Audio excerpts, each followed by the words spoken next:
Hello बच्चों, कैसे हैं आप सब लोग। आई होप कि आप सब लोग सही होंगे, घर में होंगे, स्वस्थ होंगे। कोविड-19 की इस पेंडेमिक कंडीशन में आप लोगों से एक छोटी सी रिक्वेस्ट, मैं भी हम्बल रिक्वेस्ट ये करना चाहूंगा कि अभी आप लोग अपने घर से बाहर ना निकलें। जितना कोशिश हो सके आप अपने घर में रह करके ही अपनी सारी जरूरतों को पूरा करें। तो पॉलिनोमियल की हम बात कर रहे हैं। पॉलिनोमियल चैप्टर में स्टार्ट कर रहा हूं आज, क्योंकि बहुत से छोटे मोटे नन्हे मुन्ने मेरे प्यारे बच्चों ने मुझसे कहा कि सर अभी तो पता नहीं कब जा करके हमारी ऑफलाइन क्लासेस शुरू होंगी, कोचिंग क्लासेस शुरू होंगी, तो आप क्यों ना हमारे लिए कुछ छोटी मोटी ये वीडियो लेक्चर, रिकॉर्डेड लेक्चर ही बना दीजिए। तो मुझे काफी हद तक उनकी बातें सही लगी, क्योंकि बच्चों को काफी लॉस होता जा रहा है और जो पढ़ना चाहते हैं, जो इंटरेस्टेड हैं, उन लोगों के लिए हम अफोर्ड करने के लिए बिल्कुल रेडी हैं। तो आज मैं स्टार्ट करने जा रहा हूँ आप लोगों के लिए पॉलिनोमियल चैप्टर। क्लास 10 के स्टूडेंट्स के लिए बहुत ज्यादा हेल्पफुल रहने वाली है। बेसिक से लेकर के चलेंगे। स्टार्ट करने का, पॉलिनोमियल स्टार्ट करने का मोटिव ये है क्योंकि ये बेसिक है। मैथ्स का जो बेसिक कॉन्सेप्ट है वो इसी चैप्टर से क्लियर होगा। जो आपकी कैलकुलेशन होती है वो सारी यहाँ पर आ जाएगी आपको करने के लिए। तो चलिए फटाफट से देखते हैं कि पॉलिनोमियल चैप्टर को कैसे पढ़ा जाएगा, कैसे उसकी स्टार्टअप आप लोगों को करना है, क्योंकि क्वेश्चंस बने हुए हैं बच्चों के मन में कि किस तरीके से हम इस चैप्टर को स्टार्ट करें। तो चलिए फटाफट से आज की इस वीडियो को शुरू करते हैं।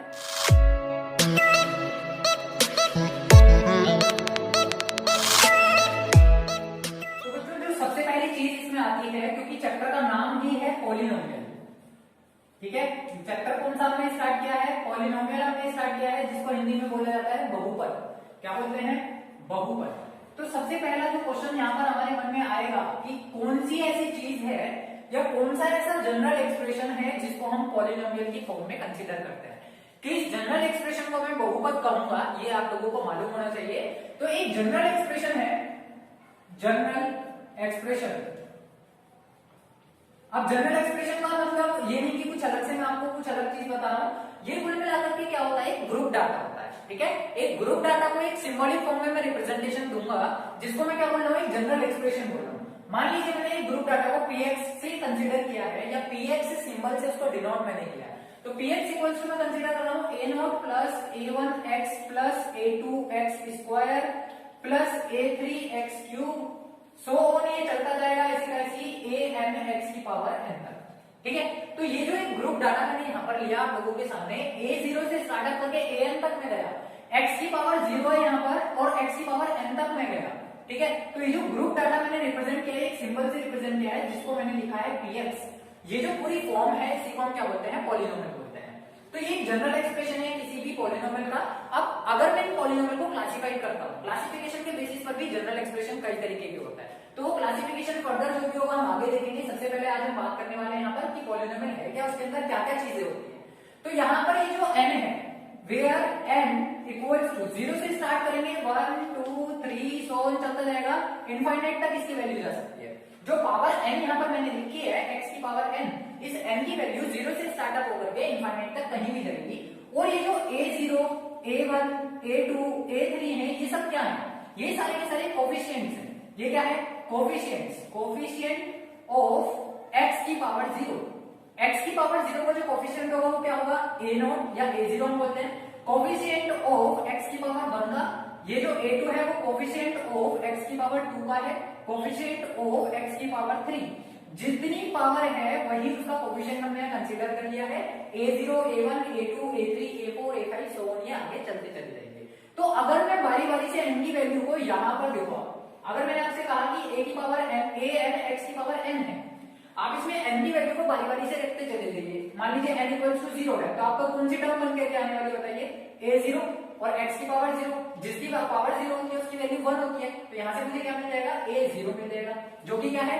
पहली टर्म है इस पॉलिनोमियल की। अगर मैं n की वैल्यू को रख देता हूँ 1, तो बताइए क्या मिलने वाला है? a1 x की पावर 1, जो कि क्या है? सेकंड टर्म है इस पॉलिनोमियल की। इसी तरीके से n की वैल्यू अगर मैं 2 रख दूं तो क्या मिलने वाला है? a2 n की x की पावर 2, जो कि क्या है? थर्ड टर्म है इस पॉलिनोमियल की। तो इस तरीके से हम इस जनरल एक्सप्रेशन को यूज करके a n x की पावर n का यूज करके कितना भी एक बड़ा पॉलिनोमियल बना सकते हैं। पॉलिनोमियल क्या है? ये एक जनरल एक्सप्रेशन है जो मैंने आप लोगों के बारे में आप लोगों को बताया। आई होप कि आप लोगों को समझ में आ गया होगा कि पॉलिनोमियल की जो फॉर्म होती है वो हमेशा इस तरीके से होती है। अब यहाँ पर जो बात है वो हमेशा ऐसा नहीं होगा कि पावर इंक्रीजिंग ऑर्डर में ही हो, पावर डिक्रीजिंग ऑर्डर में भी हो सकती है। लाइक मैं इसको अपोजिट करके लिख सकता हूँ, उल्टा भी लिख सकता हूँ। कैसे? कि सबसे पहले मैंने लिख दिया a n x की पावर n, सो ऑन में चलता चला जाऊंगा डिक्रीज करता हुआ पावर को। तो यहाँ पर मैंने लिख दिया, मान लीजिए a7 x की पावर 7, फिर मैं लिख दूंगा a 6x की पावर 6, फिर मैं लिख दूंगा a 5x की पावर 5। इसी तरीके से मैं सोम कहां तक जाऊंगा, a 0 तक जाऊंगा। तो जरूरी नहीं है हर बार कि पॉलिनोमियल में जो x की पावर है वो इंक्रीजिंग ऑर्डर में ही हो, वो डिक्रीजिंग ऑर्डर में भी हो सकती है। फटाफट से आप इसका स्क्रीनशॉट ले लीजिए, फिर आगे चलते हैं। तो गाइस आगे जो बात आती है वो ये आती है कि हम कैसे आइडेंटिफाई करेंगे किसी एक टर्म को देख करके कि वो पॉलिनोमियल है या नहीं। तो यहां से मैं एक क्वेश्चन बना देता हूं कि how can we identify that a given expression is a polynomial और नॉट, इज अ पॉलिनोमियल और नॉट। तो यहां से ये क्वेश्चन सीधा सा है। सबसे पहला जो बेसिक कॉन्सेप्ट है पॉलिनोमियल चैप्टर को पढ़ने के लिए कि हमें मालूम होना चाहिए कौन सी टर्म पॉलिनोमियल है और कौन सी नहीं है। तो उसके लिए कुछ रूल्स हैं, छोटी छोटी सी चीजें हैं जो आप लोगों को याद रखनी है। रूल नंबर 1 में यहां ले लेता हूं दैट जो आपके पास वेरिएबल्स होते हैं, देखिए जो भी एक पॉलिनोमियल बनती है उसके अंदर वेरिएबल्स प्रेजेंट होते हैं, है ना। तो variables should not be in denominator. कहां नहीं होना चाहिए, डिनोमिनेटर में नहीं होना चाहिए। डिनोमिनेटर क्या मतलब हुआ कि जैसे मान लीजिए फॉर एग्जांपल मैं आपसे लिखता हूं कि 1/x, ठीक है। तो ये क्या है, न्यूमरेटर है, ये क्या है, डिनोमिनेटर है। अगर डिनोमिनेटर में वेरिएबल प्रेजेंट है इट मींस वो एक पॉलिनोमियल नहीं हो सकता। यहां पर जो वेरिएबल हो सकते हैं, एग्जांपल ऑफ वेरिएबल्स की जो मैं बात कर रहा हूं, वेरिएबल्स x हो सकता है, y हो सकता है, z हो सकता है, p हो सकता है, q हो सकता है, r हो सकता है, s हो सकता है, t हो सकता है, u हो सकता है। इन सभी को हम क्या बोलते हैं, वेरिएबल्स बोलते हैं। और रेस्ट ऑफ दीज अल्फाबेट्स, जितने भी बाकी के बचे वो सारे नॉन वेरिएबल का काम करेंगे पूरी मैथमेटिक्स के अंदर। तो अगर मान लीजिए मैं आपसे लिख देता हूं कि 1/z प्लस x, या मैं लिख देता हूं 1/p माइनस q, या मैं लिख देता हूं 1/x² प्लस z²। तो ये जो तीनों फॉर्म मैंने यहां लिखी इनमें से कोई भी पॉलिनोमियल नहीं होगा, नॉट पॉलिनोमियल। क्यों, क्योंकि इन सभी में क्या हुआ, जो x है या y है या z है, यानी कि जो वेरिएबल है वो कहां चला गया, डिनोमिनेटर में चला गया। और जब कोई भी वेरिएबल डिनोमिनेटर में होगा इट मींस वो पॉलिनोमियल की फॉर्म नहीं होगी।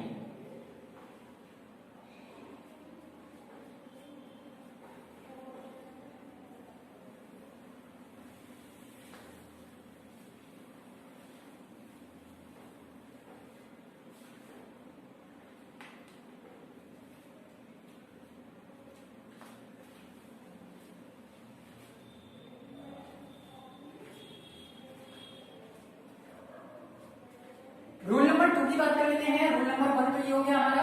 तो रूल नंबर 2 जो आता है, जो वेरिएबल है, variable should not be in दी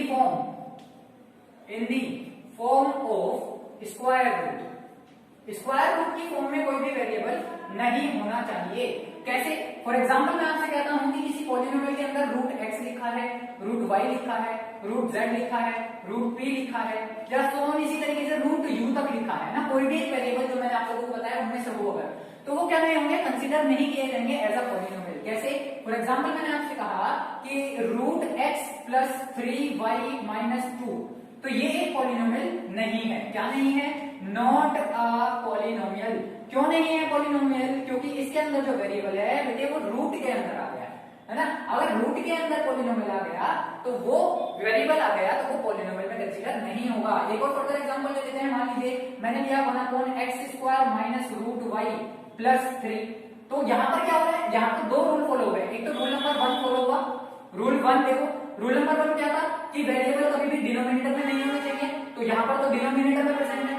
और दूसरा रूल जो अभी हमने देखा कि क्या यहाँ पर वेरिएबल रूट में प्रेजेंट है, स्क्वायर रूट में प्रेजेंट नहीं होना चाहिए। तो जब रूल नंबर 1 और रूल नंबर 2 दोनों ही एप्लीकेबल हैं इसके ऊपर, है ना, इसका मतलब ये क्या नहीं है, पॉलिनोमियल नहीं है, इज नॉट अ पॉलिनोमियल। तो ये भी क्या नहीं होगा, पॉलिनोमियल नहीं होगा। ये आपके हो गए रूल नंबर 1 और रूल नंबर 2। रूल नंबर 3 की मैं बात कर लेता हूँ। रूल नंबर 3 में कहने वाला है जो वेरिएबल की हम बात कर रहे हैं, तो power of variable should not be negative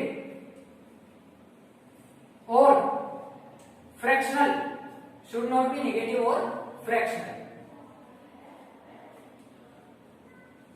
सही है, एक तो नेगेटिव पावर नहीं होनी चाहिए, दूसरी चीज वो फ्रैक्शनल फॉर्म में नहीं होनी चाहिए। कैसे समझेंगे इस चीज को, फटाफट से देखिए कि मान लीजिए मैंने आपसे कहा है, एग्जांपल मैं ले लेता हूं यहाँ पे कि x की पावर लिखी है -2, x की पावर लिखी है -7 या -5 और x की पावर लिखी है 1/2 वो भी माइनस के साथ, या फिर x की पावर लिखी है 3/4। ये सब क्या है, वेरिएबल्स है ना। x की जगह y हो सकता है, z हो सकता है, p q r s t कुछ भी हो सकता है, लेकिन आपको क्या चेक करना है कि पावर्स नेगेटिव नहीं होनी चाहिए, दूसरी चीज कैसी नहीं होनी चाहिए, फ्रैक्शनल फॉर्म में नहीं होनी चाहिए। तो अगर कहीं पर किसी भी एक्सप्रेशन के अंदर ये वाला रूल आपको दिखाई देता है, ये पावर आपको दिखाई देती है, तो वो जो एक्सप्रेशन है वो पॉलिनोमियल नहीं होगा। फॉर एग्जांपल जैसे मैं आपसे कह देता हूं यहाँ पे कि 1/x की पावर 3, ठीक है, या मैं लिख देता हूं x की पावर -3/4, या फिर मैं लिख देता हूं x की पावर 3/2 प्लस और y की पावर -5 या -3। तो देखिए इन एक्सप्रेशंस में क्या देख पा रहे हैं, यहाँ पर जो x है वो डिनोमिनेटर में है, पहली चीज डिनोमिनेटर में होगा तो वो कभी भी पॉलिनोमियल में कंसीडर नहीं होगा। डिनोमिनेटर से ये चीज निकल के आ जाती है कि जो पावर है वो जब ऊपर जाएगी तो कैसे जाएगी, नेगेटिव हो जाएगी, और यही रूल अभी हमने देखा कि पावर नेगेटिव नहीं होनी चाहिए, तो it is not consider as a polynomial. यहाँ पर पावर हमें डायरेक्टली माइनस की दिखाई दे रही है, तो it is not a polynomial. यहाँ पर क्या हो रहा है, पावर माइनस में भी है और फ्रैक्शनल फॉर्म में भी है, तो दोनों ही केसेस में क्या नहीं होगा, जो पॉलिनोमियल है उसको हम एज अ पॉलिनोमियल कंसीडर नहीं करेंगे, जनरल एक्सप्रेशन को हम पॉलिनोमियल नहीं लेंगे। तो ये कुछ बेसिक रूल्स हैं, इन रूल्स के बेसिस पर आप पता लगाएंगे जनरल एक्सप्रेशन के बारे में कि वो एक पॉलिनोमियल है या